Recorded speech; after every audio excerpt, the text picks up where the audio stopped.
Olá, esse é o nosso primeiro vídeo de Constituição, ok? Uma série de vídeos a respeito de várias partes do direito, vamos chamar popularmente assim. Este vídeo número 1, vocês também não estranhem normalmente aparecer com essa cara aí meio sonolenta, aquela coisa toda, porque esses vídeos são gravados pela madrugada, ok? Vamos nessa. Falando da nossa Constituição diretamente. A nossa Constituição é a sétima Constituição da República Federativa do Brasil, nome do nosso país. O que é que significa república? República é uma forma de governo, não confundir com sistema. Sistema é presidencialista. Na forma de governo republicano, o nosso presidente, no caso, é eleito pelo povo, ok? A gente vai falar isso sobre eleições, votos, no momento oportuno. Federação. Federação é a forma de Estado. Nosso Estado é dividido em 27 pedaços, que nós chamamos normalmente 26 mais 1, porque são 26 unidades federativas mais o Distrito Federal. E Brasil, uma analogia ao pau-brasil. Pronto, estamos apresentando o nome do nosso país. Características da atual Constituição. A nossa primeira Constituição foi 1824, Dom Pedro I. Okay? Aquela Constituição tinha uma característica em peculiar, eram 4 poderes, legislativo, executivo, judiciário, mas também havia o moderador, que era exclusivo do imperador, que com esse poder mandava nos outros, né? Um sistema, por que não dizer, ditatorial. Por isso aquela Constituição foi outorgada, ou seja, contrário de promulgada, como a atual. Promulgada é aquela que nossos representantes vão criar pensando nos nossos anseios, ou seja, há uma participação indireta do povo, ok? Em alguns pontos pode até direta, mas aí também a gente explica no momento oportuno. Então, 1824 a primeira, 1889 a segunda, aí já com Dom Pedro II, aí veio lá para 1934, depois 1937, 1946, essas últimas aqui que eu falei, teve uma vigência do período Vargas, né, 34, 37, aquela história do Estado Novo. Tivemos em 1967, no início do regime militar aqui do Brasil, né, que foi de 64 até 1984, 85, ok? Aí veio a atual, 1988, que é o nosso foco de estudos, tá bom? Então vamos lá. Falando diretamente sobre ela que é promulgada. Vamos nessa.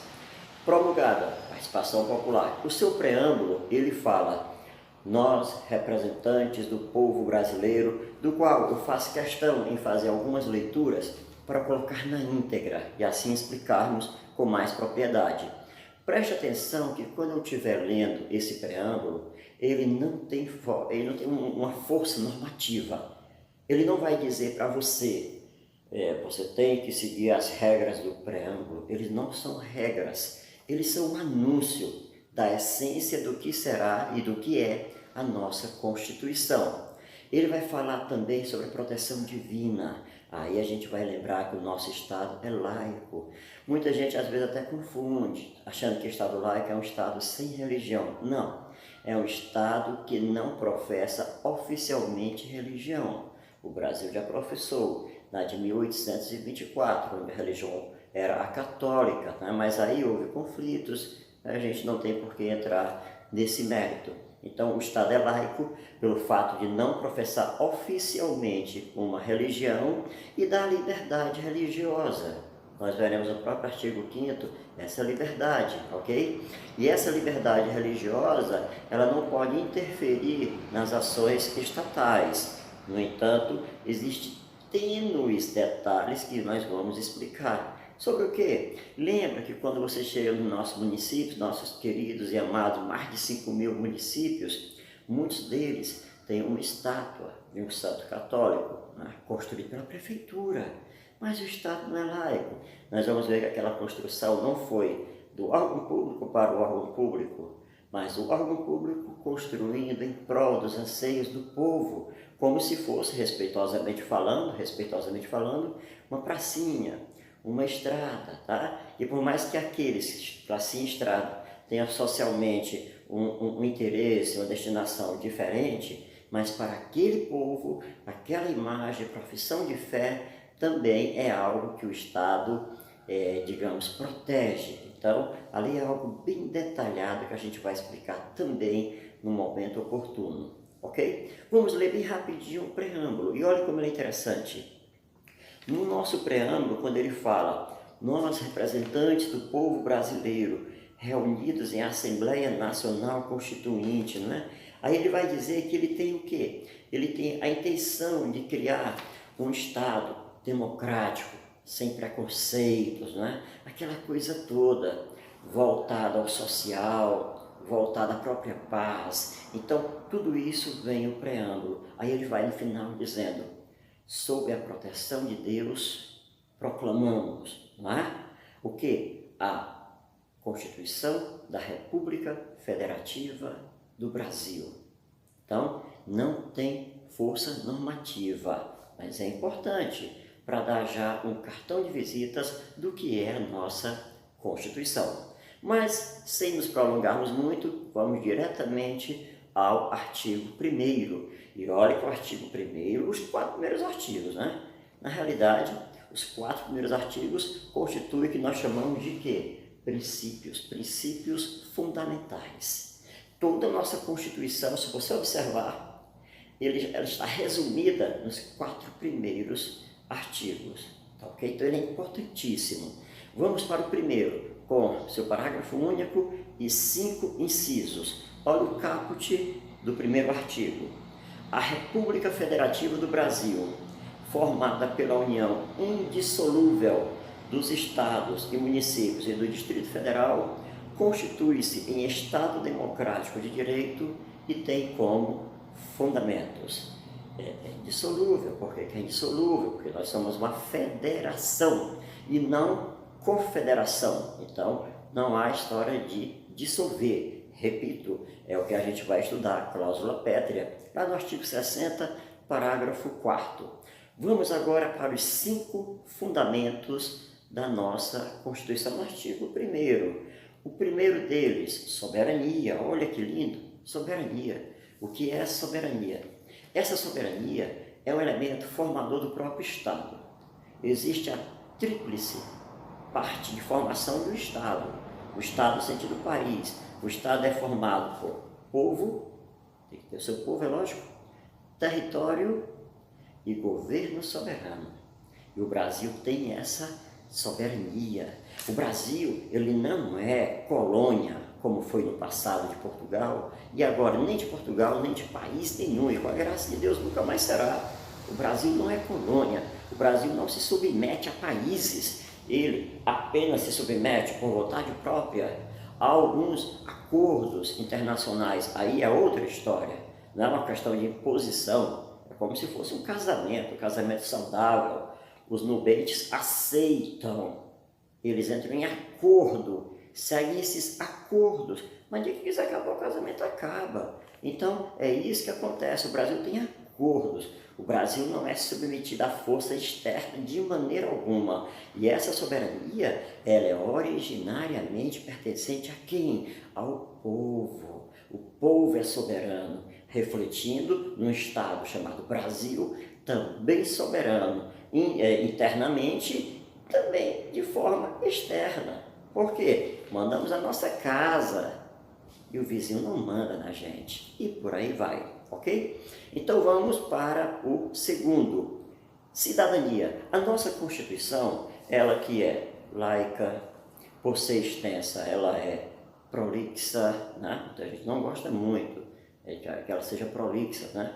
Ela não pode, ela deveria ser sintética, mas aí tudo bem. Ela que é escrita, né, cheia de normas, aquela coisa toda, ela tem várias características, né? Mas ela também é, nesse caso aqui, chamada de cidadã. Por que cidadã? Porque ela vem protegendo os direitos do cidadão. E essa cidadania que nós estamos falando agora, na realidade, esta cidadania, é a cidadania tanto de direito como de fato, tá certo? Nós procuramos, aqui no Brasil, deixar claro que as pessoas têm o direito a essa cidadania. Vamos lá.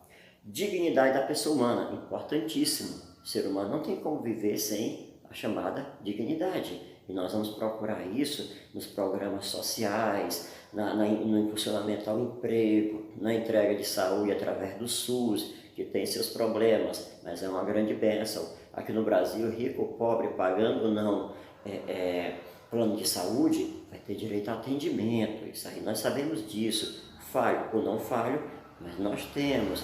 Então temos a cidadania expressa em vários setores. Existe até popularmente o conhecimento de que essa dignidade da pessoa humana, por isso que eu falei cidadania, não há cidadania sem dignidade, tá certo? Essa dignidade da pessoa humana, ela é cada vez mais aprofundada, principalmente pelo detentor do povo que a busca e a transforma em lei, que é esse próprio povo, detentor do poder, detentor do poder, detentor do povo. Você vai até se sentir um pouco à vontade de fazer esse elo, o povo, detentor do poder. Próximo, os valores sociais do trabalho e da livre iniciativa. Aqui no Brasil é livre iniciativa de trabalho, atendida às qualificações que a lei o exigir. É por isso que quem nasce numa situação crítica financeiramente, o que a gente chama paupérrimo, pode chegar aos pínculos da glória em relação à ascensão. Por qual motivo? Porque aqui você vai exercer o trabalho que quiser, tá? Desde que trabalhos como advogado tem que ter OAB, medicina tem que ser formado na área, engenharia também vai. Então, se precisar de uma qualificação em especial, aí sim terá que ter, mas é só correr atrás e você exercerá. E também o pluralismo político, não confundir apenas com pluripartidarismo, não faça isso. Partido fulano, ciclano, beltrano, não. Pluralismo político é mais do que isso. É também as várias concepções, o direito aos vários credos que a gente vem tocando desde o começo do vídeo. O direito, bem simplório, a torcetina é diferente. O direito a ter o segmento de grupo, disso ou daquilo, social. Então, o pluralismo político é isso. É esse gigantesco arco-íris que embeleza o nosso dia a dia. E o Brasil respeita o pluralismo político. Já no parágrafo único, ele fala assim: todo o poder emana do povo, que legal, né? Que o exerce por meio de representantes eleitos ou diretamente nos termos desta Constituição. A nossa democracia não é direta, ela é indireta, porque ela é representativa. Então, o povo exerce indiretamente, mas poderá exercer diretamente através do referendo, plebiscito, da iniciativa popular. Então, o nosso povo é que é o detentor do poder. Agora, no artigo 2º, nós vamos falar bem rapidinho da tripartição do poder. Não diga assim como está. Você está gaguejando porque você vai contrariar a Constituição? Não é contrariar, porque aqui a gente está para falá-la ipsiliter, letra da lei. Mas nós vamos, no caso, só fazer um adentrozinho bem interessante. Olha o que está escrito na íntegra no artigo 2º. São poderes da União, independentes e harmônicos entre si. São poderes da União. Então, na realidade, o poder é uno.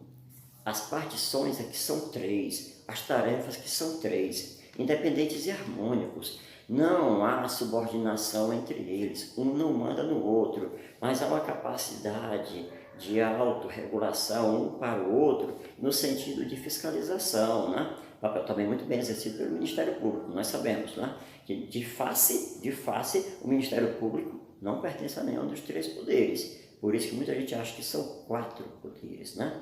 É daí que o Ministério Público vai se sentir mais à vontade. Por qual motivo? Não são 3 poderes. Porque se fosse 3 poderes, teria 4 poderes. Já que o Ministério Público não pertence a nenhum dos 3 e pode atuar, seria um poder independente. São, na realidade, 3 funções. A legiferante, criar leis, legislativo. A sentido municipal, estadual, distrital e federal. Aí nós temos quem? O executivo, não é? O prefeito, o governador e o presidente, e nós temos o judiciário, que no Brasil o judiciário é uno, para que muita gente não sabe, né? Que vai desde lá do juiz de piso chamado até a Suprema Corte, o STF. Essa tripartição de Montesquieu ela mostra claramente que não são três poderes. Um único poder repartido em três tarefas. Mas caindo numa prova de concurso, você vai dizer que são três poderes, vai dizer do jeito que está escrito aqui para não precisar contestar, né? Mas nesse caso aqui, como a gente está ministrando alguns conhecimentos, você tem que lembrar desse fato. Agora vamos dar corridinha para o terceiro. O terceiro vai falar, o terceiro artigo, vai falar de objetivos, aquilo que o Brasil quer alcançar, tá certo? Então vamos lá. Constituir objetivos fundamentais da República Federativa do Brasil. 1. Construir uma sociedade livre, justa e solidária. Tá bom? Solidariedade, poder, é uma situação de terceira geração, um direito de terceira geração. No momento oportuno a gente ia falar dos direitos. Primeira geração, segundo, terceiro, quarto e quinto, porque hoje o quarto e o quinto já são vistos, né? Ainda não está pacificado, mas já são vistos. Então, no caso aí, o inciso 1 fala nisso, repetindo, construir uma sociedade livre, justa e solidária. Já no 2, garantir o desenvolvimento nacional.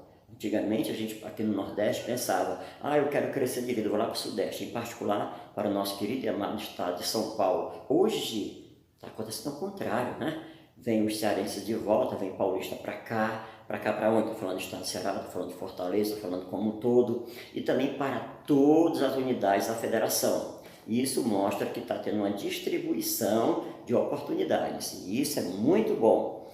O terceiro é lindo, no caso, erradicar, jogar fora, acabar, erradicar a pobreza e a marginalização. Por que eu acho lindo? Além dessa ação, né, de buscar minimizar ou até acabar com a pobreza e marginalização, mostra que ser marginal não é ser pobre, que ser pobre não é ser marginal. Por isso que o legislador, de uma maneira maravilhosa, soube separar. Mas, de qualquer maneira, a pobreza, principalmente a extrema, normalmente poderá levar alguns, numa situação de maior risco, a algum tipo de marginalização. Não adianta a gente esconder o fato, pois que é verdade. Então ele vai e diz: erradicar a pobreza e marginalização e reduzir as desigualdades sociais e regionais. Ok, vamos lá. O quarto, promover o bem de todos, sem preconceito de origem, raça, cor, sexo ou de qualquer outra forma de discriminação. E isso é importantíssimo. Você verá que durante toda a nossa Constituição haverá a busca da promoção de erradicar todo e qualquer tipo de pobreza, marginalização e preconceito. Tá bom? Porque o preconceito é uma doença mental de alguém querer se sentir melhor que o outro ou julgar pela aparência, o popular etiquetismo, tá? Então, vamos acabar com todo tipo de preconceito, das classes sociais, o dos segmentos sexuais, né? Hoje a gente já tem uma lei que coíbe a homofobia,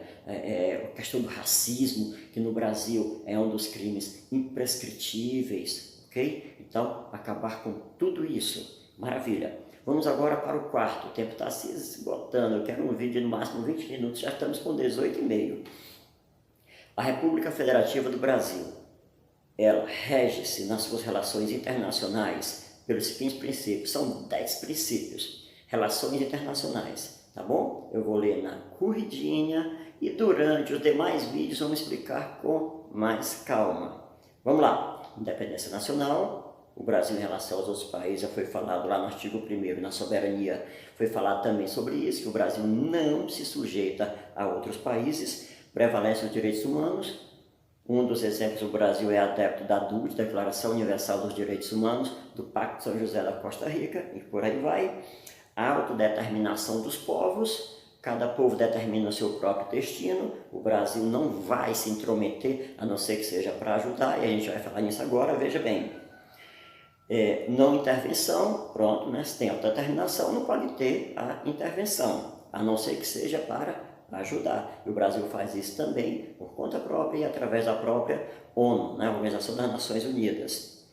Igualdade entre os estados, o Brasil respeita todos os países da mesma forma, ok? Por mais que tenha a situação financeira diferente, vamos dar exemplo como um país paupérrimo de tal local e os Estados Unidos da América, que é uma potência mundial, a própria China, outra potência mundial, o Brasil vai tratar com as mesmas regras de respeito, tá? Não vai respeitar seu fulano, seu ciclano por ter mais dinheiro e deixar de respeitar por ter menos, de maneira alguma. defesa da paz, importantíssimo, né? Que a gente vai ver lá quando estiver estudando gerações do direito, que é um direito de quinta geração, a questão do direito à paz, é que o Brasil defende a paz, tá bom? Por que ele defende a paz? Você vai saber agora, porque ele procura a solução pacífica dos conflitos. Guerra, Deus nos livre, né? Estamos prontos? Estamos, mas não queremos paz. Vivemos preparados para a guerra 24 horas por dia, mas só para poder lembrar que a paz é mais importante. Ok? Repúdio ao terrorismo e ao racismo, nós já temos aqui leis contra o terrorismo, não é isso? Que foi muito fomentada e comentada na época da Copa do Mundo, 2014, já que estamos em 2019, hoje é 23 de setembro de 2019, aproximadamente 4h40 da manhã. Então, repúdio ao terrorismo e ao racismo. O Brasil não gosta de racismo, tá ok? Esse racismo aí para o Brasil é algo extremamente nojento, não aceita de forma alguma. E cooperação entre os povos para o progresso da humanidade. Aí sim, o Brasil abraça-se com outros povos para ajudar aqueles que estão em situação de risco, em busca de desenvolver, em busca de levar a dignidade da pessoa humana também para esses nossos irmãos. E aí nós temos agora o parágrafo único para fechar a aula de hoje. A República Federativa do Brasil buscará a integração econômica, política, social e cultural dos povos da América Latina. Para que isso? Veja, visando a formação de uma comunidade latino-americana de nações, tá? É uma comunidade onde nós temos, por exemplo, o Mercosul. O Mercosul é um exemplo, né? Que agora nós temos algumas placas nos nossos automóveis, que a placa diferenciada ali também é por causa do Mercosul. O Brasil está procurando essa integração.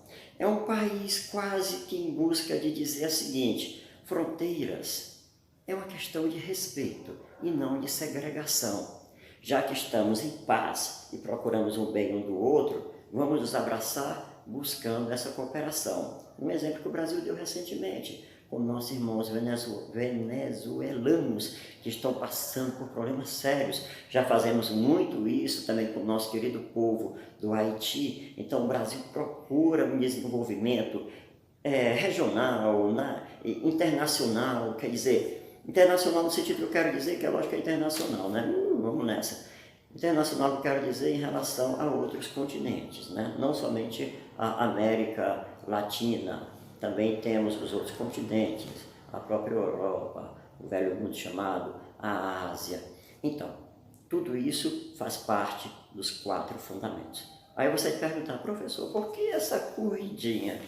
Por que esse vídeo tão apressado? Porque no primeiro vídeo eu quero deixar ele bem robusto, como acredito que ele ficou, porque nos próximos vídeos, por exemplo, o próximo já vai iniciar o artigo 5º. Aí não, vai ser com um pouco mais de calma, um pouco menos acelerado, vamos puxar um pouquinho o freio de mão, porque dentro dele a gente vai fazer um retorno natural a esses 4 artigos que eu falei aqui, 1, 2, 3 e 4, né? Os fundamentos, princípios fundamentais, a divisão dos poderes, os objetivos e as relações internacionais. Ok? Fé e honra, estamos juntos para o progresso do Brasil e do mundo, principalmente na área jurídica. Meu nome é Erenício Ferreira e estamos preparados já para o segundo vídeo. Mas não esqueça, vamos alternando. Primeiro constitucional, segundo penal. Terceiro constitucional, quarto penal e assim por diante. Fé em Deus. Muito obrigado a todos.